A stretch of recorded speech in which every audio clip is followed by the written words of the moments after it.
So before I get started, I just wanted to make sure you knew what AppNeek does. AppNeek uses an affinity-based approach to uncover non-obvious Facebook interests and keywords to find high-value users, and we do all this without the use of any first-party or device ID data. As part of our agenda in my part of the webinar, we'll first be talking a little bit about what's driving changes in mobile UA. What's going, what types of trends are we seeing? How is that affecting everybody? We'll talk a little bit about how affinity-based targeting compares to traditional methods of targeting, and then we'll walk you through some specific examples of how you would use affinity-based targeting to scale your acquisition and improve your ROI. So I think one of the things that obviously is really important to consider when you're actually working in the mobile app space today is to understand what's really happening in the mobile app marketplace and how is it really impacting growth marketers. So we've identified a few of these trends, and we wanted to try to cover them with you, with a particular eye to how it affects you as a growth marketer.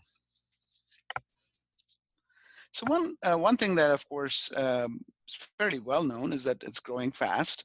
There's about 77 billion in revenue in 2017. Over 65% of digital time is now spent on mobile devices. And in that really highly desirable media segment of 18 to 34-year-olds, 39% of all media is coming from mobile devices. So that's something that's pretty significant. But at the same time, there's also this phenomenon that 85% of people's time is spent in only 5 apps, according to Nielsen. So if you're a growth marketer or an app marketer, there's a lot more than 5 people trying to enter the app marketplace. You really have to think carefully about how you deal with this particular issue.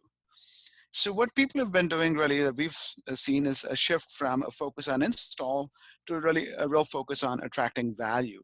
So acquiring based on value, and then taking other steps to realize that ROI once you have those users acquired. And of course, the very first step in terms of trying to acquire high value users is to actually target them, target the right ones to begin with. And that's where affinity-based marketing comes in significantly. And then the other thing we've also seen is that people are very aware that their apps might sometimes have a very short shelf life.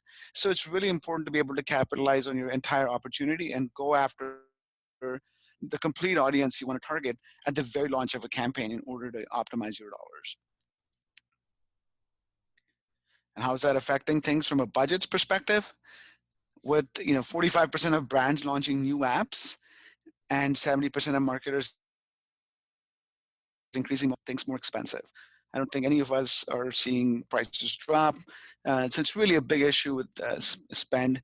And one of the things that we think is driving that trend line is the fact that people are relying on off-the-shelf tools, really obvious targeting strategies that are being offered or that are easiest to get access to. And those are then causing additional competition and driving up prices. So one thing, if you're a smart marketer, you're probably spending more and more of your time actually trying to come up with new ways to find these higher value users. And it's really a cat and mouse game for you to do that. So one thing that we've seen, of course, is that the tools and methods that most people are using very often rely on a combination of intent, affinity, and conquesting. So these are 3 very common techniques that people use, and everyone has kind of gravitated, or a significant chunk of marketing budgets that we see gravitate towards the big 3 platforms, Facebook, Google, and of course more recently Apple.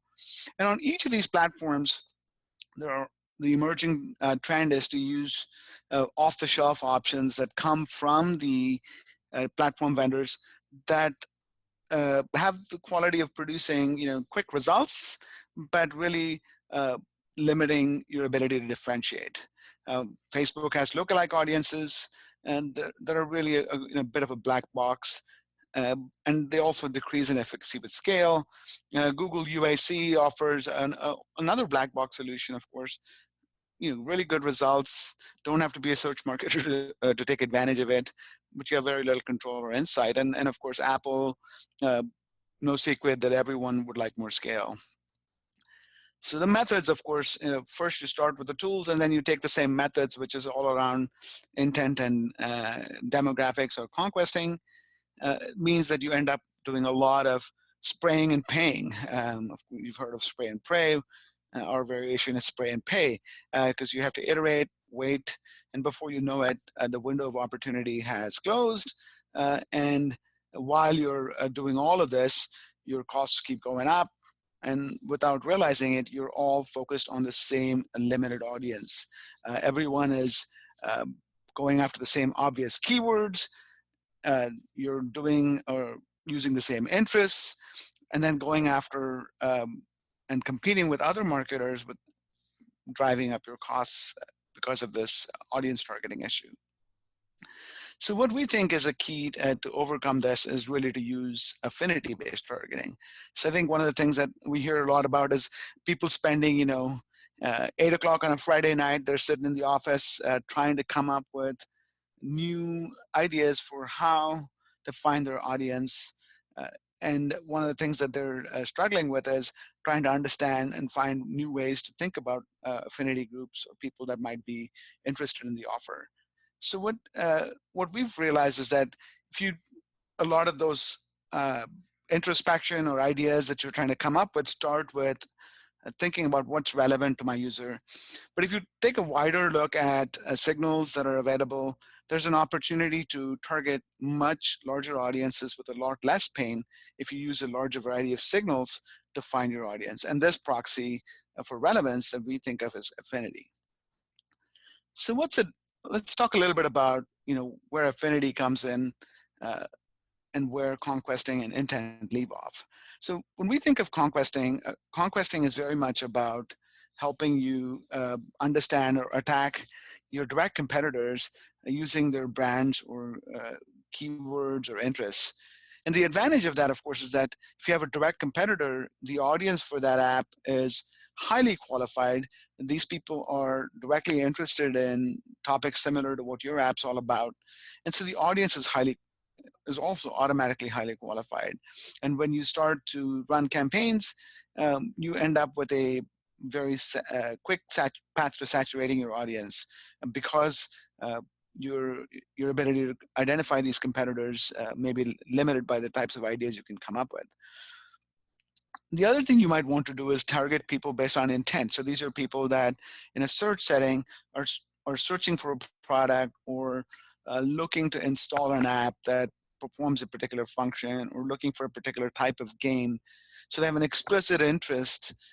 And in this case, I think the biggest issue really is how many of those opportunities are actually available, how many of them can you reach at any given time, how much the cost varies over time. And so that's a big issue with intent-based marketing. And of course, there's just a limited number of people actually searching the App Store with an open mind for an app at any given time. So if you think of affinity marketing is all about finding users that have an affinity with your app, either implicitly or explicitly. And there's a couple of different ways that you can actually find those affinity audiences.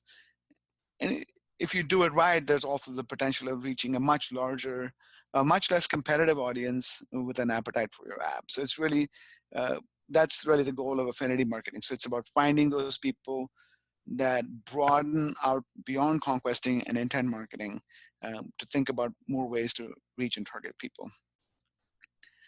So one of the first ways that you've probably run into affinity marketing without even realizing it is device ID targeting or lookalike modeling on platforms like Facebook. So you start with an audience that consists of a small subset of users that have already downloaded and installed and used your app and are high value users. You upload them to the platform. The platform analyzes hidden signals about your users, turns them into additional affinity signals that it then uses to uncover more potential candidates, turns them into a customer segment, and then you can go off and target them on the platform. The great advantage is it's based on data, your objective data. Uh, the underlying techniques that are used by the platform are affinity based, and typically the audience tends to be highly relevant, at least if you start off with sort of the 1% lookalike that you're trying to target. The disadvantage, of course, is that it's not transparent. You don't know who these people are. You don't know why they're responding to your offer. If you're a travel app, for example, you may not realize whether they are business travelers or leisure travelers. And so it really becomes a challenge to understand why people are responding to your message. The other challenge that people see very often is of limited scale, and that limitation shows up in one of two ways. One is seeing your performance fall off precipitously with no notice for no apparent reason, whether it's saturation or some other issue is not really clear. Or as you increase your granularity of your lookalike audiences from a 1 or to a 2 or 5% lookalike audience, performance falls off pretty precipitously. So you really can't use anything other than the most limited audiences for targeting. And then, of course, if you're launching a new product in a new market, one of the challenges is that you get into this catch-22 where you don't have the seed audience, so you can't build a lookalike audience. And because you can't build a lookalike audience, you can't acquire your seed users. So it's a pretty big issue for people when new apps are being launched in new markets in particular. So what's a different way to approach this? So one way to approach this is to look at all available data, not just the one you have, but also look at anonymous data, look at signals from the web, look at signals from the App Store, and that's where Appneek comes in. So what Appneek does is it looks at a variety of user signals, whether it's people reviewing your app, what other apps they go on to review, whether it's other marketers making decisions to acquire or compete for the same keywords, whether it's the way the topics that people talk about when they review your app. All of this has information that provides affinity signals to our platform. And what our platform is able to do is to use algorithms to analyze this data, and it can certainly incorporate your private data if needed, and maps those to interests and keywords. So these keywords are non-obvious. These are much more expansive than the ones that you can come up with. They're not limited to being based on just your existing customer data.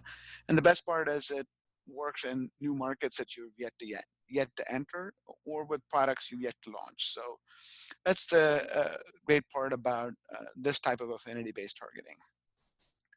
So we'll walk you through this, an example or two in a second, but just to reemphasize, because you're providing affinities in a human readable form, it's by definition transparent.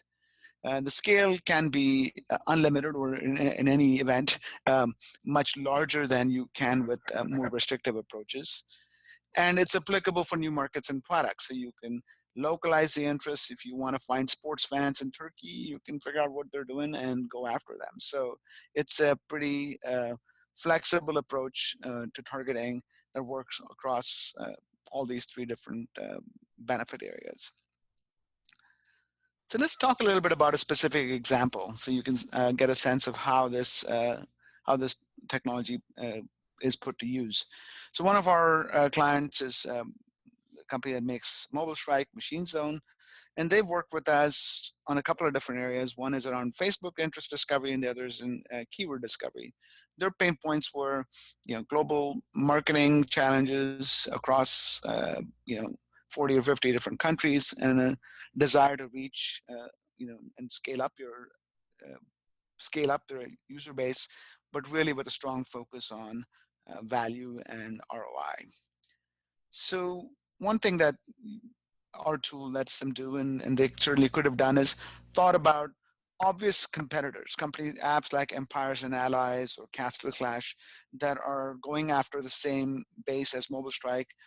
And what you can see here quickly is that you can find companion interests for each of those apps. So Empires and Allies has a interest with 2 million users available. Castle Clash has 1.3 million. So you could build an audience consisting of these different interest segments and go after them to try to find them on Facebook. But more interestingly, you'd also like to find things that are non-obvious, so things that are uh, make sense intuitively once you see the information, but aren't really wouldn't really occur to you to begin with. So, for example, it turns out that people who play Mobile Strike are Cartoon Network fans, or uh, they're sometimes interested in meeting other single people, so they use apps like Zeus, or they love live sports, or they love to stream live sports. And so an affinity-based approach using tools like Apney can let you uncover some of these hidden nuggets and that might be otherwise lost inside a lookalike model that you can look into. And then, of course, each of these apps also has interests associated with it, which you can then market against. You could also look at things like something totally unexpected, where you're actually looking at um, battery saver or phone cleanup apps. There's many different ways of finding affinity audiences, and you'll be surprised at the way they respond when they see an ad for your product. And of course, Facebook isn't the only game in town. So if you wanted to go after search, the way to think about it is to find those affinity apps to begin with. And then for each of those affinity apps, look at the widest range of keywords that you could find uh, that would let you reach those people. So each of these keywords, for example, is one that can be used by users for searching for apps like World of Tanks. And so when you advertise your app, you can then reach those people on search platforms. If you wanted to, another way to extend, of course, your search-based campaigns is to go after non-obvious variations. So you might find an app like Battle for the Galaxy, but then you also look for things like misspellings or other ways that people phrase keyword searches, and those are also sometimes worth going after. You'll see the way they spell the word fields, the word battle. Those are actually frequently search terms, and you can go after them and bid on them and reach additional users. You can also look, for example, at non-obvious apps, so apps like the dating app, which don't really relate to games like Mobile Strike, and you can reach those people using search keywords. And one of the cool things there is that you find keywords that are in other languages. So you'll see in here, for example, a Russian, a Spanish keyword, some Russian keywords. So there's a wide range of ways that people search for these types of apps, and you can bid against them either in your own market or in overseas markets in order to reach those people using affinity-based keywords. So what's the business impact? A typical customer will see, reduced competition, expanded scale, more breathing room for them to focus on creative strategies because uh, the tools are helping them uncover interest without them having to spend time uh, almost like a thinking or brainstorming about ideas. There's not enough time in the day, so our tools are able to uncover those interests for them, those keywords for them, and people typically see, 25% or more growth in scale, 15 to 25% reduction in cost per engaged user. So those are the types of metrics that we typically see in this when applying this type of affinity marketing. So in closing, what I wanted to talk a little bit about was uh, how important it is to really think about a wider range of targeting options, how important it is to look at affinity signals, not just the ones you have control over, to try to determine non-obvious interests in keywords. Because when you do that, you're able to expand your reach, go after a much wider range of users, and get maximum impact. The other thing that's really important, again, because of the short shelf life of your application, is to go after a complete audience. So look at every opportunity to target users, find as many audience variations as you can, measure and test them for ROI, of course, but really start with that complete audience, because it might be too late to try to come up with those variations once your app catches fire. And then, of course, the great thing about affinity is that it's a wonderful organizing principle for your entire growth marketing initiatives. You can think about how it informs your creative, and you can think about how it informs your targeting and user acquisition. And then, of course, the most important part is after or equally important part is after you've acquired the user, how you take that affinity signal and use it to inform your strategies for